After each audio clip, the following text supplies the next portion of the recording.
안녕하세요. 이번에 어문학부 외국어 경연대회를 발표하게 된 손종규라고 합니다.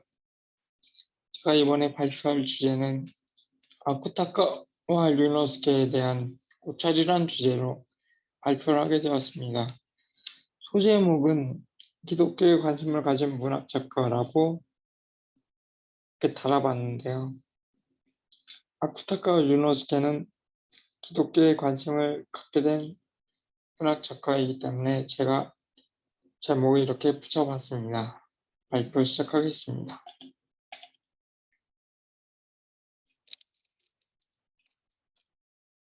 아쿠타카 류노스케에 대하여 설명해 드리겠습니다. 첫째, 1892년 출생. 본래의 성씨는 리하라였지만 12세에 외삼촌에게 입양되어 외가의 성인 아쿠타카와를 쓰게 됩니다. 아버지의 사업 실패, 누나의 요절로 인한 어머니의 발광 때문에 제대로 된 양육을 받을 수 없었다라고 합니다. 양아버지 외삼촌이 에도 시대의 문학에 관심이 있어 그에게도 영향을 주었다고 합니다. 1913년 도쿄 대국대학에 입학했습니다. 1914년 고등학교 동창이던 구메 마사오, 키쿠치칸 등과 신사조를 발간하여 첫 작품 노년을 발표하였습니다. 이어서 1915년에 데이코쿠 분가쿠의 대표작 라쇼명을 발표하고 그 외에 나츠메 스즈키의 오교에 참석하게 됩니다. 1916년 제4차 신사조에 코를 신소설의 서마주를 발표하며 나츠메 스즈키를 격찬받으며 문단에 진출하게 됩니다. 대학 졸업 후 다이가쿠 소수요 스타토 대학 졸업 후에 해군학교에서 영어 교관으로 일했습니다. 그러나 군인들에게 영어 강의를 하면서 무기여 자리꼬라와 같은 반전소설만 잔뜩 소개하다가 1년 교직에서 물러났고 오사카의 마이니치 신문에 사우로 들어가 본격적인 창작 활동에 돌입하며 해외 특파원도 겸하는 등 이 시기가 아쿠타카와에게 있어서 가장 윤택한 시기였다고 합니다. 불행의 시작, 와르이 진세가 하지마루, 장병, 기장병 등으로 병했던 체질과 어머니의 발광에 따른 신경쇠약의 악화로 인해 요양생활을 하게 됩니다. 거기에 집안 사정, 만년에는 프롤레타리아 문학의 대두 등 시대의 동향에 적응하지 못하여 회의와 초조 불안감, 스트레스에 시달리게 됩니다.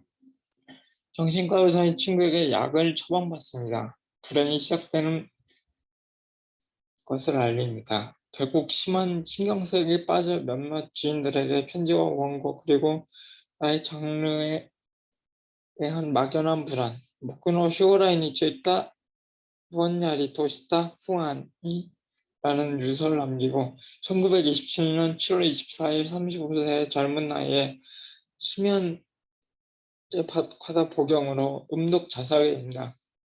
죽이지 않고 있던 어떤 바보의 일생 라는 작품을 건네왔습니다. 해당 작품 유혹은 냉소적인 자세와 삶에 대한 멸망이 어지럽게 묘사되는 것을 알 수 있습니다. 그의 마지막 작품이라고도 이끌어지는 톱니바퀴는 그 만년에 어떠한 생각을 가지고 있었는지 어떠한 것에 시달렸는지 짐작할 수 있습니다. 그의 사후 수면제를 소방했던 목기치는 큰 충격에 빠져 빈소를 방문하는 모습을 비추지 않았다고 합니다. 작품들을 한번 살펴보겠습니다. 1914년 노년을 발표하고 1915년에 선인과 라쇼몽을 발표하고 1916년 코를 발표하게 됩니다. 1919년 귤이라는 작품도 발표하게 됩니다. 특징으로는 널리 알려진 소설의 대부분이 단편소설이었는데 이 당시에 단편과 장편의 기준이 모호했으므로 무조건 단편만 썼다고는 할 수 없으며 장편소설도 일부 미완성의 형태로 남아있다 라고 합니다. 아쿠타카와는 예술에 의한 예술지향했고晚년에 들어서는 자신의 감정이나 경험, 심경 등을 소설로서 써내는 장르인 역사서의 경향이 짙은 작품을 쓰기 시작했습니다. 어느 바보의 일생, 다이도지 신스케의 반생, 톱니바퀴 등이 있습니다. 지독한 신경쇠약이 자살의 이유라고 합니다. 고진택 기다 인조 후카이 세리후 인상 깊었던 문장들을 한번 찾아봤습니다. 오토코노 유쿠에와 다레모 시라나이 그 남자의 행방은 아무도 모른다. 코오나레바 뭐 아자와라우 모노모 이나이다로 아이고와 지분이 사사야쿠노だった. 그 남자의 행방은 아무도 모른다. 이렇게 되면 이제 비웃는 자도 없겠지. 나이구는 자신에게 속삭이고 있었다. 라고 번역을 할 수 있었습니다. 부족한 강의 들어주셔서 감사합니다.